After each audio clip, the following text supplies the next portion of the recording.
Former DNC chair and current health industry lobbyist Howard Dean has once again embarrassed himself by attacking another progressive, and certainly him as well as other neoliberals like Neera Tanden, Joan Walsh, they continue to attack Bernie Sanders and Bernie Sanders supporters, and they continue to lower the bar. But I think that Howard Dean, he lowered the bar yet again, and now he is pushing conspiracy theories in an attempt to attack progressives. So he has a new target. This time it is Jill Stein. So he tweeted out the now infamous picture of Jill Stein, who shared a table with former National Security Director Michael Flynn and Russian President Vladimir Putin, and he stated, "Guess who came to dinner with Flynn and Putin?" He then followed up that tweet by saying, "This is a shocker. Stein was likely part of the Russian effort to elect Trump. Had Stein not been on the ballot, we might not have Trump." Now finally, he concludes by calling on Robert Mueller to investigate Jill Stein, stating, "Hopefully Mueller is investigating Stein too. Where did the money come from to get her on the ballot? We know RT supported her." And when he says RT supported her, he means that progressives on RT, like Lee Camp, Lee Camp is a liberal activist in the United States. He supported Jill Stein, and he has a show on RT. So by Lee Camp supporting her, then everyone at RT supports her, even though people like Tom Hartman actually did not like Jill Stein whatsoever, and I think arbitrarily attacked Jill Stein on a number of issues. So, but who cares about facts when conspiracy theories helps drive your point home? Now, the thing about neoliberals is that all of a sudden, they are calling on anyone who they don't like to be investigated. And I'm saying this not because Howard Dean is saying this about Jill Stein. I mean, centrist Democrats, like Republicans, are also cheerleading on the investigation into Jane Sanders based on bogus bank fraud allegations that were spearheaded by Trump's campaign manager in Vermont. So they like smearing people who they disagree with. They like launching investigations into people who are political opponents. Now, Howard Dean is actually late to the party, and fortunately for him, Jill Stein has already been looped into the widening Russia probe, so he already got what he wanted. But we'll get to that in a bit. Now, Jill Stein, of course, did respond to Howard Dean, saying our campaign was funded by small donors in the United States. This is public info, but don't let facts stop you from spreading conspiracy theories, Howard. And she's correct. This is a conspiracy theory because at this point, there is no tangible evidence to confirm that Jill Stein was a Russian plant or a Donald Trump shill. There's no evidence. And now all of a sudden, Jill Stein has been put in this weird position to where she is essentially forced to defend a negative. She's supposed to prove that she isn't a shill for Russia when you can't prove a negative. I mean, the onus is on you. If you're saying that she is a Russian plant, then you have to provide us with the evidence. It's not up to her to prove that she's not a Russian plant. The onus for evidence is on you, and no, that picture doesn't count as sufficient evidence. Now, when she says that, her campaign contributions are public information, that's true. If you run for any seat in the United States, your campaign contributions are publicly accessible information. Now, comparatively, Jill Stein didn't actually raise that much money. She didn't have a super PAC, so that's understandable. And there were very few people that actually maxed out their $2,700 contribution to her. I mean, the majority of her donations were actually less than $200. And in total, she raised just over $3.2 million, which that's nothing when you compare it to other presidential campaigns. So, I mean, her funding method was comparable to Bernie Sanders in that she only accepted grassroots donations, funding from individual donors, and she didn't have a PAC. She didn't accept PAC money. But when you look at the list of people that contributed to her and people, the companies that contributed to her, absent from that list is Vladimir Putin, Russia, the Kremlin, any Donald Trump affiliated organization. And if you don't believe me, check it out because this is all public information. But Howard Dean was too lazy to check for himself, and he just wanted to smear anyone that decided to run against Hillary Clinton. Now, we know this because Jill Stein isn't his first victim. He also attacked Bernie Sanders before, too, when he was running against Hillary Clinton. And what's funny to me is that Jill Stein ran for president in 2012 as well, with Sherry Honkala as her running mate, but they only care about Jill Stein now that they lost. And the reason why they care about Jill Stein is because since they lost, they can't blame themselves for not appealing to enough voters. They can't be introspective. So instead, Jill Stein is just a fantastic scapegoat. I mean, if you're running against Hillary Clinton when we have a monster like Donald Trump on the ballot, I mean, you're to blame for her losing, right? It's not that she refused to campaign in Wisconsin. It's not that the DNC rigged the primary in her favor, which disenfranchised millions of Bernie Sanders supporters. It's not that Hillary Clinton was grossly out of touch with millennials and, the greater public. No, it's because of Jill Stein. Even though she got 1% of the vote, we should blame her for Hillary Clinton. That's what they're trying to do. All the Democratic Party shills and loyalists have is lies and obfuscation. That's how they make themselves feel better for running a shitty campaign themselves. But I want to get to Howard Dean's so-called piece of evidence that Jill Stein was a Russian plant. It's because of this picture. Now, personally, if I were Jill Stein, I would not have attended this conference. And that's not just because I rarely leave my house because I'm a homebody and play video games all day when I have time, but it's because, the optics were objectively bad. But to be fair to Jill Stein, this was a conference for RT that occurred back in 2015, so she probably couldn't have predicted that Democrats would go full neo-McCarthy by the end of 2016. And according to her, she wanted to speak with Putin to get him to rethink his decision to be more involved in Syria.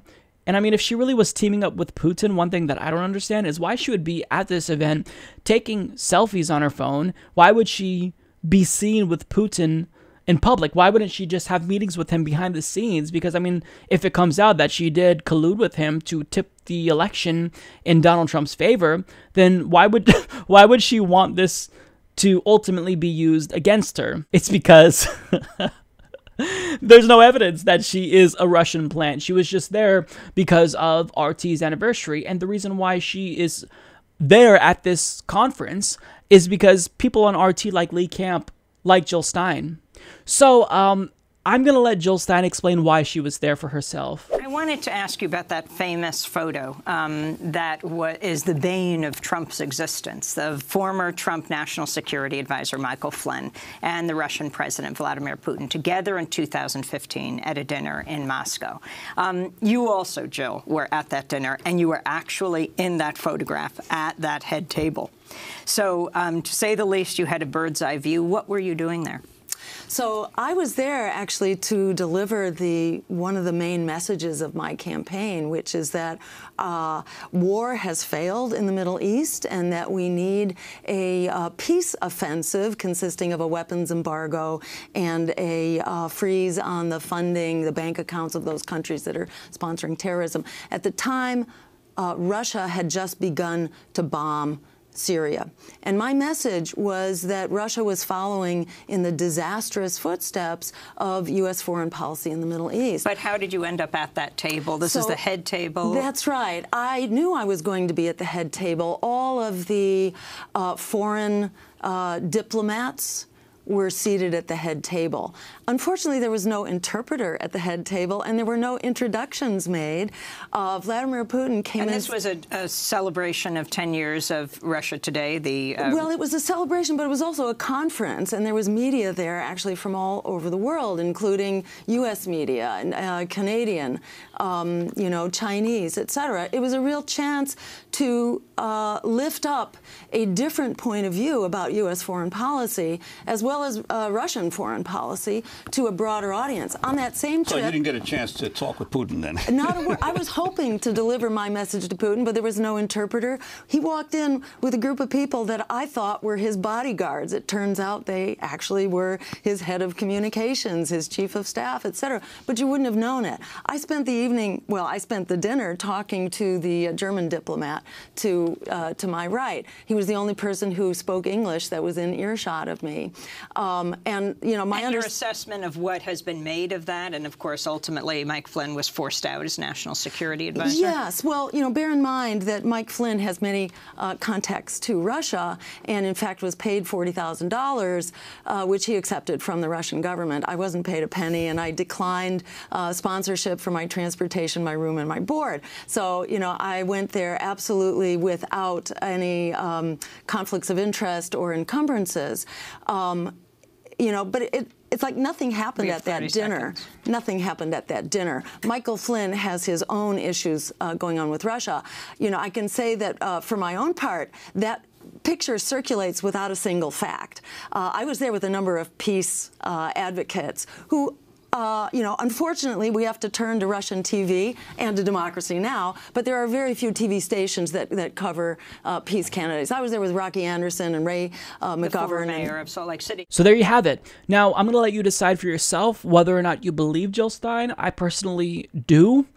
But here's what I want to do. I want to actually assume and be extra kind to Howard Dean here and assume that Jill Stein was, in fact, a plant, hypothetically speaking. Bear with me here, because even though teaming up with Vladimir Putin would go against everything that she's stood for her entire life, I mean, let's assume that she was nonetheless paid off by Vladimir Putin.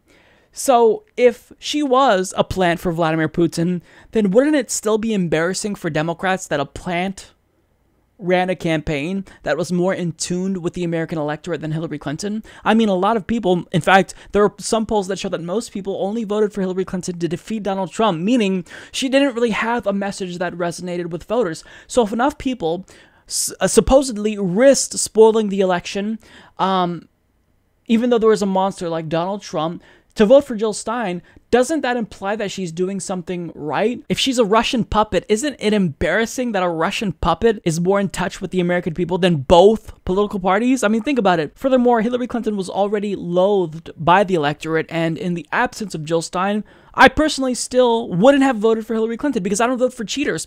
And look, it's not like I started this election from a purely screw Hillary Clinton stance, because reluctantly I was prepared to support Hillary Clinton before I knew Bernie Sanders was going to get into the race. But it was how she decided to rail against Medicare for all and say that single payer will never ever come to pass. And then we found out that the DNC rigged the primaries in favor of her. I mean, she turned me against her even more. And that's really the problem with Hillary Clinton. The more she speaks, the more people dislike her. But when she goes away, her approval rating actually improves. So, and I'm not alone here. So Hillary Clinton lost because of Hillary Clinton. We need to stop obfuscating and blaming others and scapegoating Jill Stein and Bernie Sanders supporters and Bernie bros. It's time that people like Howard Dean and other neoliberal, centrist Democratic Party shills wake up and realize that they don't have a message that resonates. Nobody really knows what they stand for. We know that the Democratic Party is against Donald Trump, but we don't know what policies they actually advocate for. So Hillary lost because of Hillary Clinton. Democrats are wiped out because of Democrats. So if you can't figure that out and realize that this wasn't the first election that they lost and that you're to blame, then you're never going to win any election again because you're just too dense to realize that, yeah, you've got a problem, you're not perfect, and no, Jill Stein didn't cost you the election, and of course she wasn't a Russian plant. If you think that's the case, then provide us with some actual evidence. Support this podcast by becoming a patron at patreon.com/Humanist Report.